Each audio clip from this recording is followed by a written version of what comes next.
A shy girl, schedules a private surgery, but when she meets her millionaire young doctor, she wants to disappear. Until he smiles. Sophie Lane tightened her grip on the strap of her oversized canvas bag as the elevator doors slid open. Her fingers were cold inside her coat, and her breath came shallow as she stepped into the muted hallway of the private women's clinic. Everything here was sleek, quiet, expensive. Nothing like the cracked linoleum floors of the diner where she worked, or the second-hand couch she slept on. Her shoes squeaked against the polished tile. She flinched at the sound. At 26, Sophie looked older than she was. Pale blonde hair pulled into a loose ponytail, shadows beneath her eyes from too many double shifts and too many nights awake. Her face was delicate, almost pretty, but worn in a way that spoke more of worry than age. She wore loose layers, grays and faded blues, the kind of clothes that helped her disappear. She didn't belong in a place like this. And she knew it. A nurse at the front desk looked up with a practiced smile. "Good morning. Name?" "Sophie Lane," she said, barely audible. The nurse typed. "Ah, yes. You're scheduled for pre-op consultation. Dr. Vale will be with you shortly. You can wait in room 3. Sophie hesitated. I asked for a female doctor. I'm sorry, but all our female physicians are in surgery today. Dr. Vale is available, and I promise you'll be in excellent hands." Numb, she nodded and walked toward the labeled door. Room 3 was pristine. A white desk, soft lighting, 2 chairs, and a medical poster she avoided looking at. She sat slowly, knees together, hands damp in her lap. She could still leave. Just walk out. Cancel everything. Her heart pounded. It was just a consultation. No one would touch her. But even being here felt like being stripped open. The surgery had been scheduled weeks ago, an invasive procedure to remove a benign but aggressive uterine tumor. There was no other option. Her uterus would be removed. The words sat in her chest like stone. She had told no one, not her co-workers, not the few acquaintances she still had. She'd moved cities to escape the man who had once looked her in the eye and said, "If you can't have kids, what's even the point?" She'd never answered. Because deep down, she didn't know. The door opened. Sophie froze as the doctor entered. He was tall, with a calm, unhurried gait, dark chestnut hair, clean-shaven jaw, and striking features. But it was his eyes that made her chest tighten. Kind, clear, and intelligent. His name tag read, Dr. Adrian Vale. "Ms. Lane?" His voice was smooth, professional. He didn't extend his hand, just gave a soft nod and a respectful smile. "I'm Dr. Vale. Thank you for coming in today." Sophie felt heat rush to her ears. She couldn't speak. Her eyes dropped to the floor. She wished for anything else. A curtain. A fire alarm. The ability to disappear. He was everything she had stopped believing in. Composed, successful, calm. He had never worked 3 jobs. He had never bled through an apron during a shift. He had never had to explain why his body betrayed him before 30. And now he was here, looking at her with eyes that saw too much. She stood abruptly. "Be workman." "I can reschedule. I should go," she whispered, reaching for her bag. But Adrian stepped forward, calm and steady. "You do not have to talk if you do not want to," he said softly. "I will not ask anything you are not ready to answer. But I want you to know, just by being here, you've already done something brave.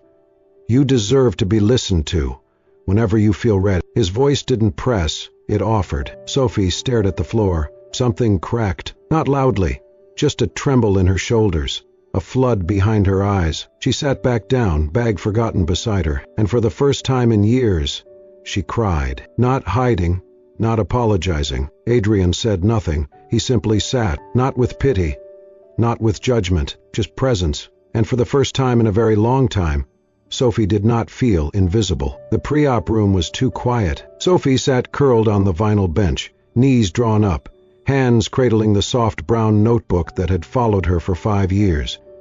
The lights buzzed faintly overhead, their sterile hum pressing down like everything else about the day. She stared at the page she'd written that morning at her kitchen table, while the kettle boiled and the sun never quite rose. "I never became a mother. but I tried to be kind. The words looked too composed. They didn't match the storm in her chest, the tremble in her ribs, the scream she hadn't let out. She wasn't afraid of pain. She had worked through worse. She wasn't afraid of surgery. She was afraid of what would be gone when she woke up. Gone. Not damaged, not postponed. Just gone. Her womb. The chance. The maybe. Gone. Blinking hard, she closed the notebook and set it beside her. Her hands rested in her lap, fingers laced tight to keep from shaking. No visitors, no one to hold her bag, no waiting mother or friend. Just her coat draped over a chair and the silence of someone who had long since learned to endure alone. A soft knock came, followed by the nurse's voice. "Miss Lane, we're ready, just waiting on your surgeon." Sophie nodded. "Is it still Dr. Vale?" "Yes, he'll be performing the procedure." A flush of emotion rose. Shame, anxiety, something deeper she couldn't name. "Okay," she said, barely audible. The nurse smiled and left. Sophie stared at her reflection in the metal paper towel dispenser. Pale, hollow. She looked like someone preparing to vanish. The door creaked again. Dr. Adrian Vale stepped in quietly, clipboard in hand.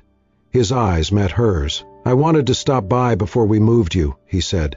"Answer any last questions." She shook her head. "I'm fine. You're allowed not to be," he replied gently. "But I'll take that as a no." There was silence. Then, "Would it help if I stayed until the anesthesia takes effect?" he asked. "Just to sit with you. You won't be alone in the room, but I know sometimes it helps." Sophie hesitated, then nodded. He pulled a stool over, close, but not too close. They sat quietly, not waiting, not filling time, just existing in the same room, breathing the same space. Her shoulders eased. Her breathing steadied. "I know what they're taking out," she said, voice suddenly fragile. "But no one knows what it means." Adrian didn't interrupt. Exchange of smiles. "Like a part of me that never got to live," she whispered. "And I'll wake up without it, like something died that was never born." Still, he said nothing. "I'm sorry," she murmured. "That sounds ridiculous." "No," he said softly. "It sounds real." Her eyes dropped again. Adrian reached into his coat pocket and held out a small envelope. She blinked at him, confused, then took it. Inside was a card, simple, unbranded, with a line printed neatly in the center. "This isn't about losing anything. This is about honoring what you've carried all this time." Her lip quivered. She looked up. "You didn't have to." "I know," he said. "But I wanted to." He didn't touch her, didn't offer comfort through contact. He just stayed. When the nurse returned with the sedative, Sophie lay back on the gurney. She held the card against her chest. As the world dimmed and her eyelids grew heavy, a single tear slipped down the side of her face. Not from fear, but from the quiet, unexpected grace of being understood. The world came back slowly. Sophie blinked up at the blurry ceiling, white and humming under soft fluorescent lights. Her throat was dry and her body felt heavier than it had ever felt, like she had been hollowed out and filled with something colder, quieter. She shifted slightly, wincing. A nurse noticed and came over with practiced efficiency. "Welcome back," the nurse said gently. "Surgery went smoothly. You have some pain meds in your IV and everything is on track. Do you need anything?" Sophie shook her head. "Anyone coming to pick you up?" Her lips parted, then closed. "No." The nurse paused for a second but said nothing more. "Okay. We'll give you a little more time to rest before discharge." The woman left, and Sophie turned her face to the wall. She had imagined this moment so many times. But it was quieter than she thought it would be. No relief, no flood of emotion. Just stillness. The kind of stillness that came after a storm, not because it had passed, but because it had stripped everything bare. A part of her was gone, not just physically, something unspoken, like a closed door inside her that could never open again. She lay there until the IV beeped its signal, until the nurse returned with her clothes in a plastic bag, and instructions she barely heard. Her limbs moved automatically. She dressed slowly, fingers trembling slightly, the hospital gown replaced with her old sweater and jeans. A version of herself that was not new, just lighter. Emptier. By the time she walked out of the recovery ward, the halls had thinned. Daylight was fading through tall windows. The air was still. Most of the staff had ended their shifts. Sophie stepped into the main lobby, expecting silence. But there, sitting near the reception desk with a clipboard in his lap, was Dr. Vale. He looked up as she entered. His coat was off, sleeves rolled up. He had been writing something, a chart maybe.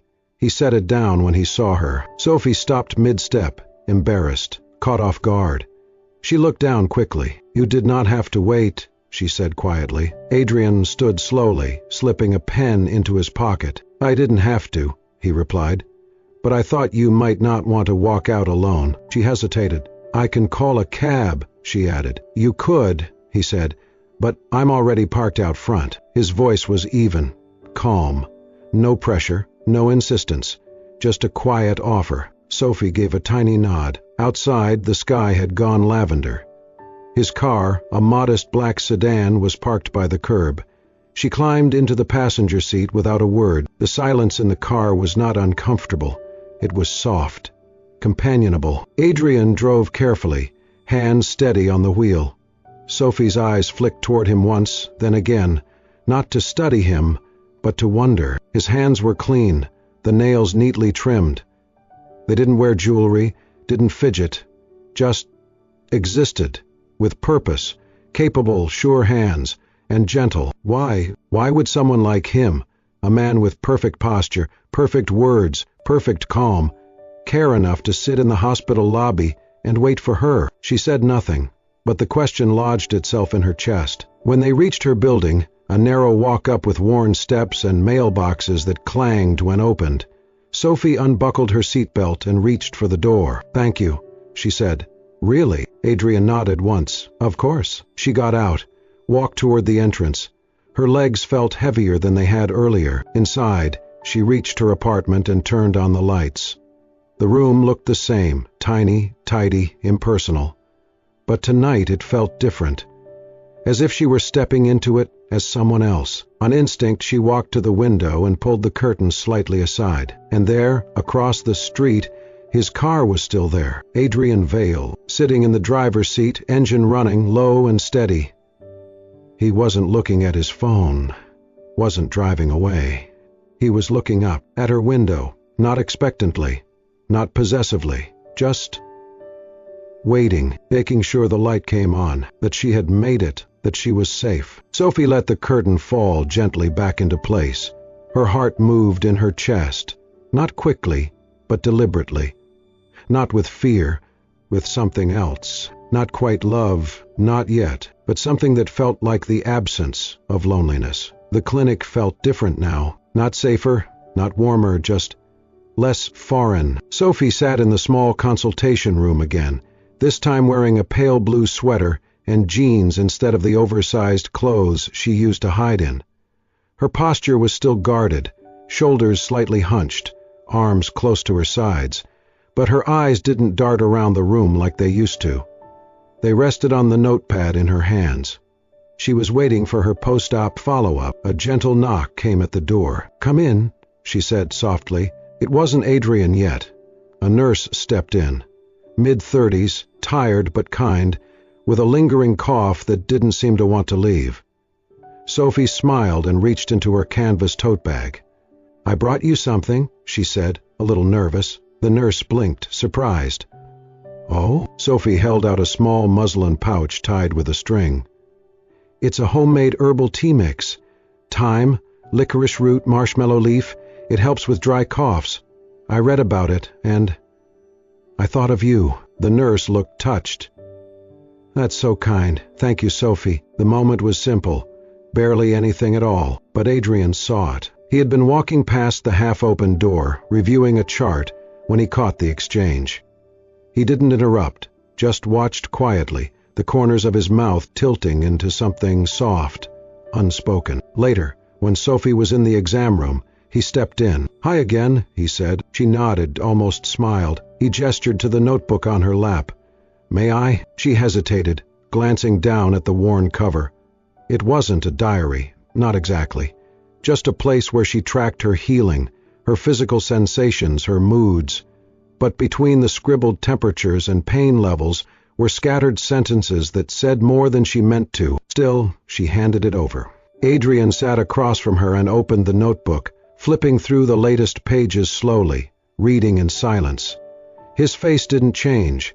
No furrowed brows, no forced empathy. He paused near the bottom of a page, dated just 4 days earlier. "Some days, I still feel like a body without a purpose. But today, someone poured tea for me, and I felt visible." He didn't comment. He closed the notebook gently, as if it were something fragile, and handed it back with the same quiet care he'd read it. Sophie accepted it, unsure what to do with the silence between them. But it didn't feel uncomfortable, just full. She stood to leave. "Thank you, again. For everything." Adrian nodded. "Of course. Take care, Sophie." The door closed behind her. The next day, Sophie returned to the clinic for a brief lab test. A nurse handed her a small paper bag with her name on it. Confused, she opened it. Inside was a pouch of tea, chamomile, lavender, and a hint of orange peel. The scent was soft, floral, calming. She recognized it instantly. It was the blend she had once mentioned offhand to the receptionist during her first visit. Something about how it reminded her of home, of the only thing that helped her sleep after everything fell apart. Taped to the pouch was a small note in plain handwriting. "For the days you forget, you're more than your body." No signature. Sophie stared at the bag for a long moment, throat tightening. She didn't need to ask who had left it. And yet, nothing had been said. No flirtation, no promises, just thoughtfulness.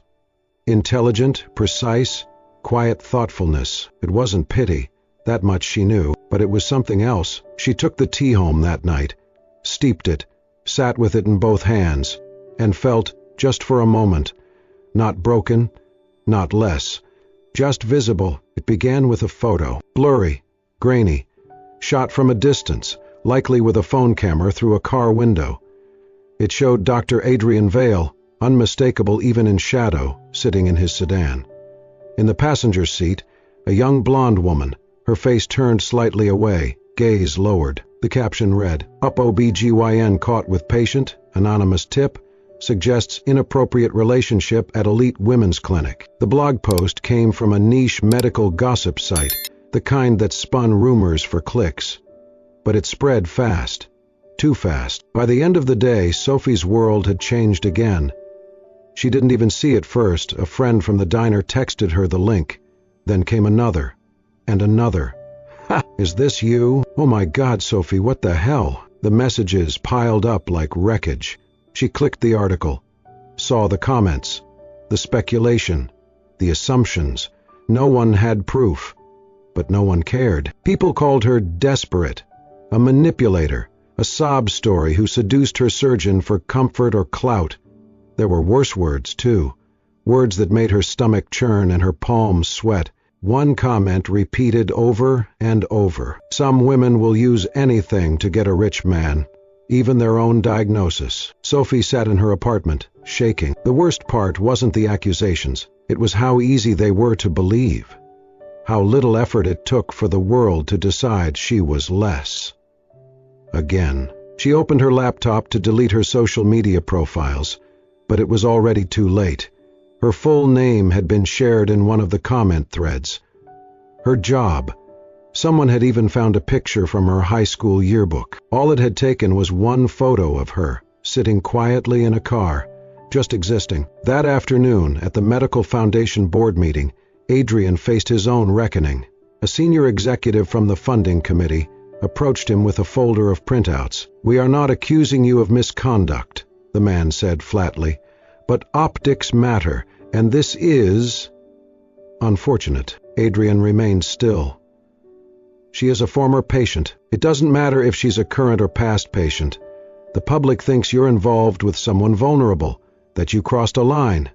We cannot risk this tarnishing the center's reputation." Adrian's jaw clenched. "We are advising," the man said carefully, "that you distance yourself, at least until this dies down.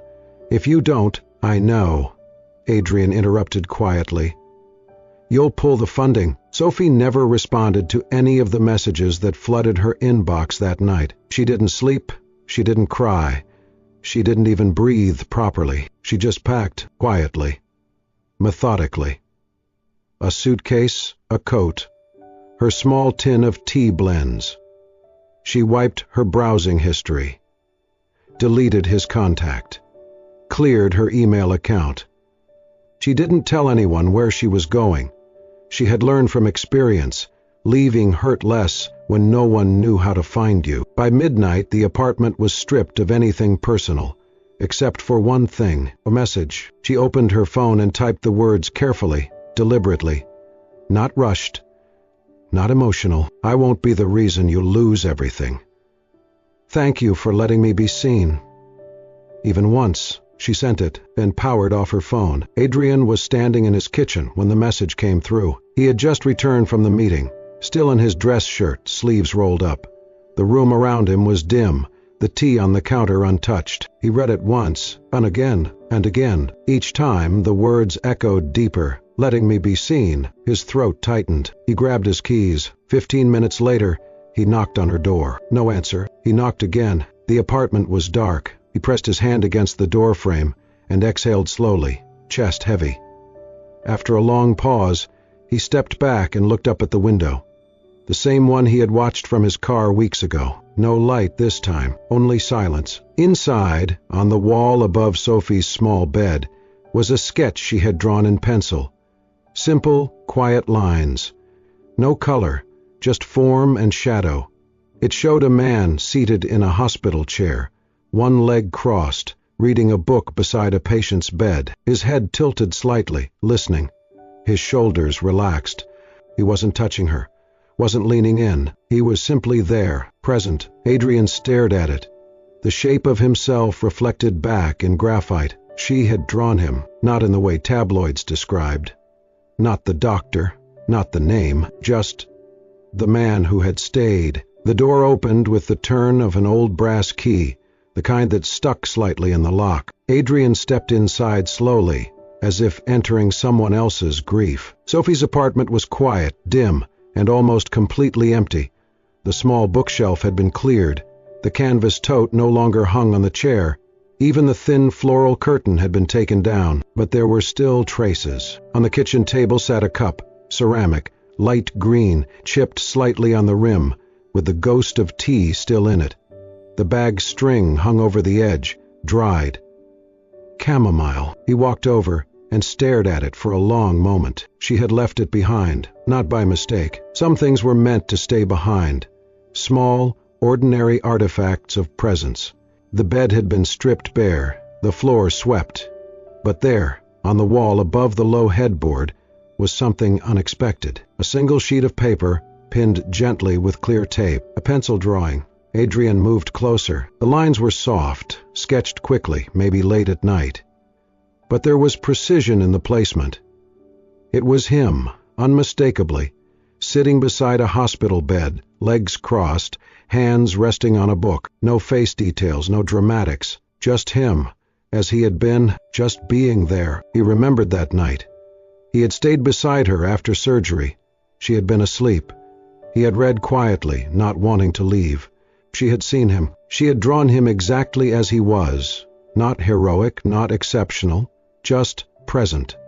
And that was the moment it struck him, full and sharp and merciless. She had loved him, not with words, not with confessions, but with observation, with quiet memory, with presence returned. And he had let her walk away, not because he had chosen to, but because she believed he wouldn't fight for her, because the world had made her believe no one ever would. He turned from the drawing, throat dry, chest hollowed out like a room after a fire.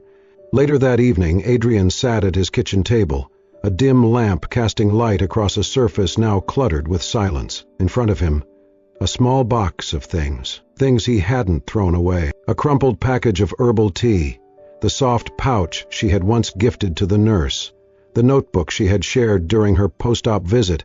He had returned it, but she had forgotten a page that had come loose, tucked in the back flap, and a note, his handwriting, a message he had written weeks ago, never given, never said. He unfolded it now. If I had to lose everything to find you, I still would. He stared at the words, jaw tight, fingers pressing into the paper. He had meant it then. He meant it more now, but she was gone, not dead, not angry, just gone. And in her absence he felt everything more sharply. Every choice, every moment he had stayed quiet when he should have spoken, every silence he had honored when maybe, just maybe, she had wanted to be interrupted. Just once. By someone saying, "You don't have to disappear." Adrian folded the note again and placed it inside the notebook, beside her handwriting, beside the page she had torn out, but never discarded. He didn't cry, he didn't speak, but something inside him shifted. Not grief, not longing, purpose. 3 months later, the room was full of quiet voices, warm lights, and something else. Expectation. The new clinic sat in the heart of the city, modest but thoughtfully designed. Walls painted in soft earth tones, windows wide and unshielded. On the door, gold lettering read, "The Vale Center for Restorative Women's Health." Inside, rows of chairs filled quickly with guests, partners, patients, and friends. A podium stood at the front, simple and unadorned, beside a plaque that had yet to be unveiled. When Adrian stepped up, the crowd hushed almost immediately. He wore a navy shirt, sleeves rolled, collar open, no white coat, no pretense. He looked calm, grounded, but his eyes searched the room once before he spoke, as if hoping something or someone would appear. Then he began. "This center," he said, "was not always a part of my plan." There was a small, expectant pause. "I built it for the women who were told they were no longer whole, for the ones who were dismissed, overlooked, or shamed for needing care." His voice did not waver, but it softened. "Because I met someone who reminded me that wholeness is not in biology. It's not in diagnosis. It's in how we choose to live, how we choose to stay, even when we are afraid." A murmur passed through the crowd, quiet and reverent. He reached into his coat pocket and pulled out a small velvet box. "This," he said, opening it carefully, "is not a ring." Inside was a pendant, delicate, round, silver. Etched into the metal were 2 open hands, palms up, gently holding a heart. Simple, symbolic. "A ring says forever," he said. "But this says something else, that healing is something we hold for each other, not alone." He looked down at the necklace for a moment, then back up. The room had fallen completely silent. And then the door at the back of the hall opened. It was almost imperceptible at first. No one turned, no fanfare, just a gust of cool air and the sound of soft steps on tile. Adrian's breath caught. She was there, Sophie, standing in the doorway like a memory he had not dared to believe could return. Her hair was still a bit tousled. She wore a long gray sweater and jeans, simple and worn. Her shoulders were still narrow, her frame delicate, but her eyes were no longer hiding, no longer running. She walked forward, slowly, through the center aisle, as people turned and moved aside without needing to be asked. Adrian didn't move, not until she reached the front, and then she looked at the pendant in his hands, then at him, and with a small, stunned smile, she said, "That's the most beautiful ring I've ever seen." He stepped down from the podium, did not speak, did not ask anything. He simply wrapped his arms around her, for the first time. She sank into his chest, like she had always belonged there. The room didn't clap at first. They didn't need to. The silence held everything. Then someone sniffled, and someone else applauded, and the wave of sound built. Applause, laughter, even a few tears, as the people in the room recognized the moment for what it was. Not a proposal, not a fairy tale, but 2 people who had walked through the fire of being misunderstood, and met again whole, not because of what they had, but because of who they had become, together. 1 year later, the walls of the Vale Center were filled with stories. Not written on plaques or displayed in photos, but heard in laughter between appointments, in whispered conversations between patients. in the hush of rooms where vulnerability had space to breathe. At the front of the building was a glass room designed for support groups, painted in soft green, always stocked with herbal tea. That afternoon, a group of women sat in a circle, some young, some older, all marked in their own way by what they had lost or left behind. Sophie Lane sat among them, now the program coordinator for post-separative support. Her blonde hair was tied back, her eyes gentle, sleeves rolled to her elbows.